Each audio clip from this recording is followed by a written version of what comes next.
Okay, so welcome, welcome, welcome. This is the summer camp workshop coach training, as different than the social and build coach training, which some of you will also be participating in on Thursday. In this next section, I refer to social coaches, and I really mean workshop coaches. So please ignore the reference to social coaches.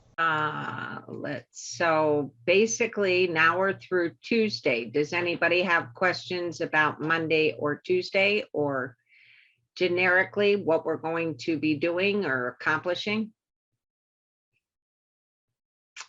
Cool.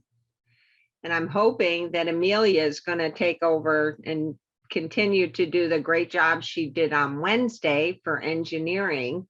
On Wednesday's session, we will be doing blowing in the wind, and most of what you see in there in the training folders, that's it. That's pretty much it. It's you're going to be building a wind turbine. We'll walk the girls through it. There's a few materials, but it's basically whatever materials you have available at home to help you build this wind turbine. And they have many of them. If they were going to spend time on anything, I'd probably spend time on building this turbine so that at least they can have it up and running and be able to explain. But they have enough information available to them right now to be able to do that activity too. And also they don't probably have enough information to do the twinkle, twinkle, little star activity. And I would definitely encourage all of you to really take a look at the information that we shared with you in the training, particularly for if you want some facts about wind power, and if you want to be able to seem like you're really smart in your breakout room because you know everything there is to know about wind, there's quite a bit of information in there to share with campers. The other thing is the LED, the Twinkle Twinkle Little Star.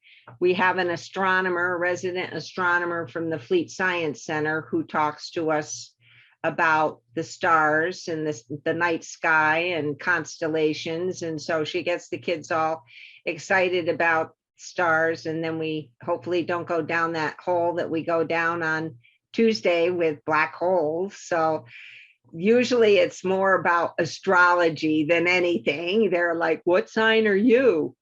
And so but then we're going to actually design and build a constellation, and they're going to use copper tape to make that happen. And so I really encourage you to take a look at the instructions that were shared for the coaches for the training, and don't design your whole constellation, but maybe read the video or take a look at there's a couple sketches there to show you how to turn your tape if you have, if you need to. It's not as straightforward as you think it might be to design the constellation. So it's something you may have to work with the kids a little bit to think about how they're going to accomplish it. And that's about it. And then Thursday or Wednesday night, we have somebody coming in and talking to the girls about moving not a minute to waste and what they need to do to be ready for going into a STEM field. On Thursday, we have the origami session. There is a half-an-hour video. She basically is going to go through that video.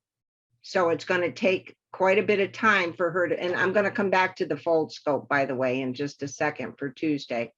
But on Thursday, she actually goes through with the kids and she builds 3 components for the block that she's going to share with them. And then there are a couple that have, bye Maria, there are a couple that have were able to complete it during the time that was allotted, the 90 minutes, but it's pretty tight.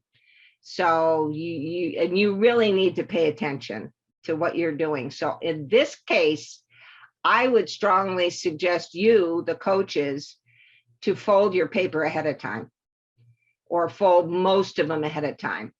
And so thank you, Heidi. Let me spot, you're blurry. Let me spotlight you. So this is what they're going to be building, and this is a mandatory. This is like the exploring water one. They're going to be, can you turn your blur off for a second? Just so we can see it a little clearer. Thanks. Yeah, there we go. Yeah, so there's 12 pieces and they have to fold one piece at a time, and then they are going to secure them together to make this cube. And it's a great experience. It's, the kids enjoy it, I think. It's very zen. So, you know, if you feel like you're stressed out and you need a little bit of de-stressing, that would be the thing for you to do. So, and that's the first activity. And then the kids will take a break and then they come back and they make pizza. That's the second activity. So they will get all the instructions ahead of time. They'll get all the materials ahead of time. And you're going to get campers that are going to come into your room and they're going to say, I don't have my materials. I don't think I signed up for this. I don't think I got this. And so you're going to have to continue to just work with them to understand, okay, you need this. Here's the instructions for the pizza. And all of that information is available to you in the training folders and in the handouts that were handed to the student. So for the Thursday night activity, we actually have the Society of Women Engineers will be coming in and will be helping us with that one. And they have done this Rubik's Cube activity where they teach the kids algorithms and how to solve the Rubik's Cube using algorithms. We don't get a lot of campers that actually complete it. So it's probably, this is probably the one that it teaches them the basic skills. But Rubik's Cube is kind of like golfing or some other things. You really have to do it over and over and over again to get really good at it.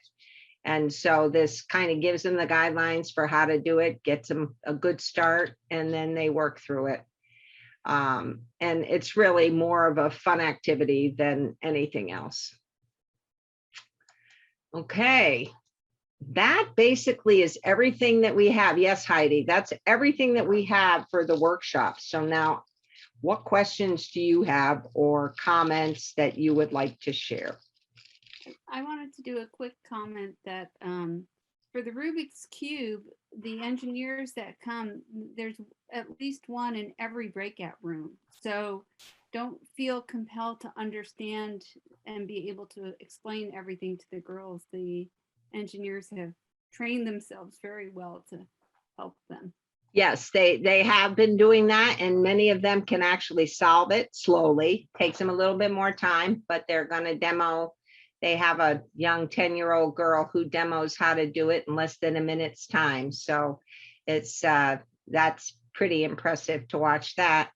I think they really like it when they have coaches that know what they're doing, though. They were picking rooms out and saying, I want to be in this room because I want that coach, because she really knows what she's doing, and she has a good rapport with the kids and is able to share with them effectively. Me, is it me? Me?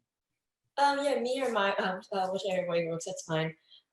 So I'm going back to like blowing in the wind challenge. Yeah. So like I was going over the instructions, right? Do you want us to kind of like, I know we're supposed to do like a little like sampling of like a wind turbine, Yeah. and then kind of show the girls beforehand.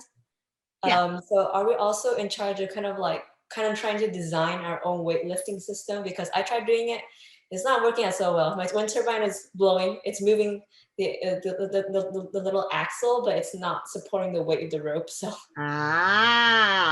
so and this is really a good example of the engineering design process, because we don't give them a lot of constraints on this. We tell them, the goal is for you to lift the greatest amount of pennies, and we kind of give them a little bit of freedom, artistic freedom, as far as what they can use in their design. And we do go over the concept of thrust and friction with them, so that they kind of get the idea that they have to create a shaft, and that they have to mount the shaft to a tower, and that tower has to be stabilized so that their shaft will turn and actually lift whatever they need at the other end. So we do work through that a little bit with them ahead of time. But in this particular case, I have one turbine that I have built completely that I use to show them.